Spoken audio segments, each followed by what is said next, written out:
ఎప్పుడైనా ఎక్కడైనా మీ చేతిలోనే వార్తా ప్రపంచం. మీ మొబైల్లో, మీ కంప్యూటర్లో, మీ టీవీలో సాక్షి టీవీ డిజిటల్ ప్రసారాల కోసం లాగిన్ అవ్వండి. www.youtube.com/సాక్షి టీవీ. సబ్స్క్రైబ్ సాక్షి టీవీ యూట్యూబ్ ఛానల్. సార్ ఫైనల్గా ఏదైతే ఎయిర్ ఆల్రెడీ స్ట్రీమింగ్ అయిపోయింది, చాలా మందికి నచ్చుతుంది. ఫైనల్గా ఏం చెప్తారు ఇప్పుడున్న జనరేషన్ తల్లిదండ్రులకి? ఏం చెప్తారు? ఒకటి ఏంటనంటే, మీ పిల్లలు ఆ కాలేజీలో ఒక పెద్ద ట్రాన్స్ఫర్మేషన్ ఫేజ్లో బేసిక్గా ఎట్లా అనాలంటే, బేసిక్గా అందరు చేపలు రుద్దటం, గ్రైండర్లో వేసి రుబ్బటం ఏదో అంటారు, కానీ ఏదో చెక్కబడుతున్నారు. ఇప్పుడు ఏదో రాళ్ళతో ఒక మంచి తడి ముద్దలాగా ఉన్నారు, వాళ్ళు చెక్కబడుతున్నారు. వాళ్ళని వదిలేయండి. అంటే ఏంటి, మీరు అక్కడ జాయిన్ చేయొద్దనే మీ ఉద్దేశం? చెయ్యండి, అవనివ్వండి, వాళ్ళని ఆ ఫేజ్లోకి వెళ్ళనివ్వండి. అది తెలిసాకే లైఫ్ తెలుస్తుంది సార్ ఎప్పుడైనా. ఓకే, ఇవన్నీ డెఫినెట్గా అవ్వాల్సిందే. ఒక డ్రామా చూడాలి ప్రతి ఒక్కళ్ళు, ఒక హ్యాపీనెస్ చూడాలి, ఒక తప్పు చేయాలి. ఇవన్నీ చేస్తున్న తర్వాత అది వచ్చే ఒక మెచ్యూరిటీ ఉంటుంది చూసారా, అది మనం లైఫ్కి రెడీ చేస్తాం, స్ట్రాంగ్ అవుతారు. ఎగ్జాక్ట్లీ, అదంతా ఫాలో అవ్వాల్సిందే సార్. వాళ్ళు ట్రాన్స్ఫార్మ్ అవుతున్నారు. వాళ్ళు ఏమైనా ఇబ్బంది వచ్చి కష్టాలు చెప్పుకున్నా వినండి, ఫస్ట్ వినండి. మీ నుంచి పెట్టే ఎఫర్ట్స్ అదే.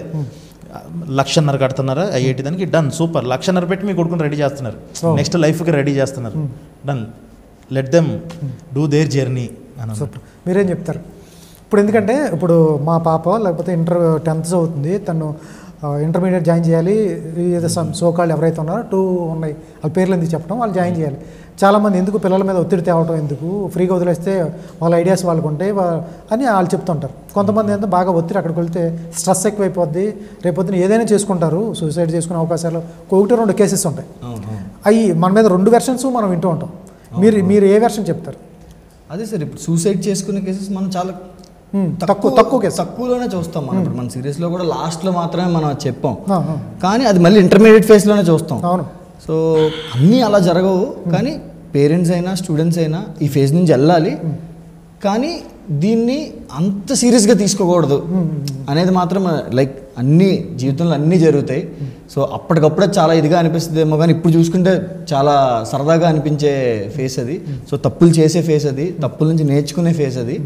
సో ఆ ఫేజ్ని అట్లానే ఉంచాలేమో. Ya, super.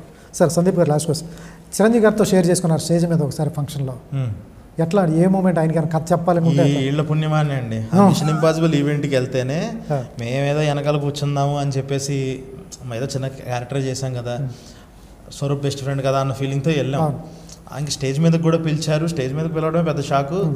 పిలిచారు అనవసరంగా అని చెప్పేసి వెళ్ళాం, కానీ ఆయన నుంచి అదేదో మా సన్మాన్ సభ అయింది పాపం. వీళ్ళు ప్రీ రిలీజ్ కన్నా వీళ్ళు పబ్లిసిటీ ఆ ఒక్క బిట్లే అన్ని యూట్యూబ్లో తిప్పారు. సినిమాకి హెల్ప్ చేయండి రా, మీరేంట్రా మమ్మల్ని తిప్పుతారని చెప్పేసి. నాకేంటో ఆ రోజు ఒక బర్త్డే ఫీల్లో నేను ఒక హిట్ ఇమీడియట్గా కొట్టినాను ఫీల్లో. ఆ రోజు ఒక 100-120 కాల్స్ వచ్చాయన్నమాట. అసలు కొట్టేసావు కదా, ఆయన పొగిడేశారు కదా, హ్యాపీ ఆబ్వియస్గా. అసలు అంతకన్నా ఇంకేం కావాలండి? వెనకాల కూర్చొని ఆయనది నాది కనీసం ఇలాగైనా ఒక ఫోటో ఉండకపోదా అని చెప్పి వెళ్ళినోడికి ఆయన పిలిచి షేక్ హ్యాండ్ ఇచ్చి, భారీగా ఉన్నావు, భారీ సినిమాలది అని చెప్పి ఆయన ఆ డైలాగులని అసలు ఎప్పుడన్నా ఊహిస్తారా ఆయన కథ చెప్పాల్సి వస్తే ఎట్లా ఉండబోతుంది? ఎందుకు వద్దండి, హ్యాపీగా అంతకన్నా అసలు రెడీ అసలు. ఎందుకంటే ఇప్పుడు కొత్త వాళ్ళకి అవకాశాలు ఇస్తున్నాడు. అవునవునవునవును. నేను ఇది అవ్వంగానే నేను ఆ పని మీద ఉంటాను.